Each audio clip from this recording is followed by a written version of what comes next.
ผลิตภัณฑ์ห้องปรุงแต่งยาพื้นเมือง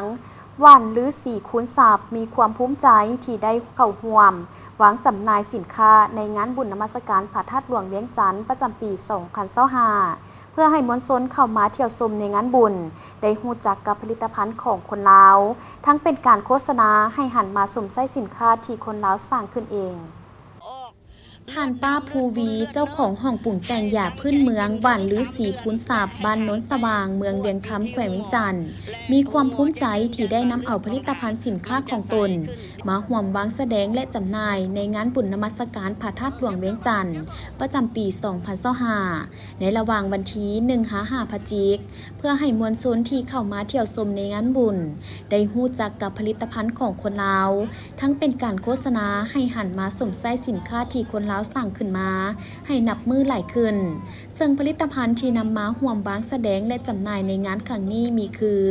สมุนไพรล้างสารพิษยานวดเส้นยาดมอาหารเสริมเพื่อสุขภาพและอื่นๆซึ่งทุกผลิตภัณฑ์แม้นจำหน่ายในราคาที่ทางห้องปรุงแต่งยาพื้นเมืองผลิตมือนี้ปีนี้ก็ขอเชิญชวนบรรดาพ่อแม่พี่น้องมาซิมมาเบิงว่าผลิตภัณฑ์ของคนลาวเฮายาพื้นเมืองลาวก็มีหลายอย่างที่ดีเด่นและโดดเด่นเหมือนกับสากลนอกจากซื้อใดที่นี่ข้าพเจ้าขอแนะนำพวกฐานเบอร์โทร55623 952เบอร์แอป56998749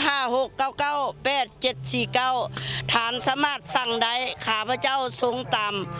ามคนส่งสาขาของที่ใกล้ตัวบ้านของฐานทางนั้นทั้งสิ้นเพื่อผู้ใหญ่ผู้น้อยผู้เฒ่าผู้แก่ดื่มได้กันทั้งสิ้นราคาเริ่มต้นนับตั้งแต่แสนกีบต่อมาในแสน50และสุดที่ใหญ่ที่สุดคือห่อ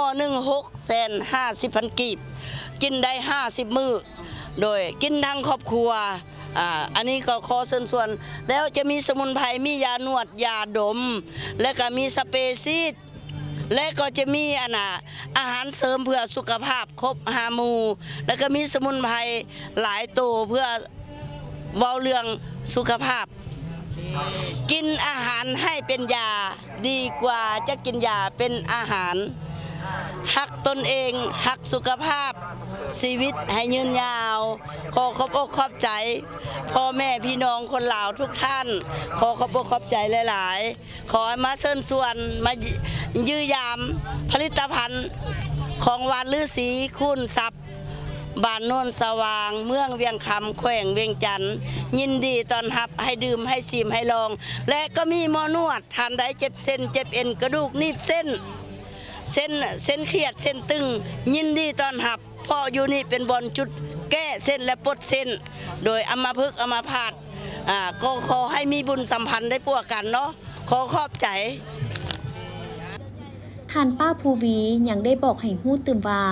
ทุกผลิตภัณฑ์ของตนแม่นเฮ็ดจากสมุนไพร100 ส่วนห้อยและมีความปลอดภัยต่อผู้บริโภคซึ่งคาดว่าการนำเอาสินค้ามาจำหน่ายในงานบุญครั้งนี้จะสามารถขยายตลาดการจำหน่ายเพื่อส่งเสริมผลิตภัณฑ์ของคนลาวให้เข้มแข็ง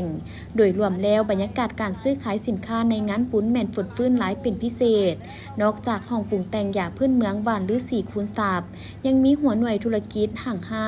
ที่นำเอาสินค้ามาวางจำหน่ายเป็นจำนวนหลายและเห็นว่าผู้ที่มาเที่ยวชมก็ให้ความสนใจในการซื้อสินค้าแต่ละประเภทเป็นอย่างดี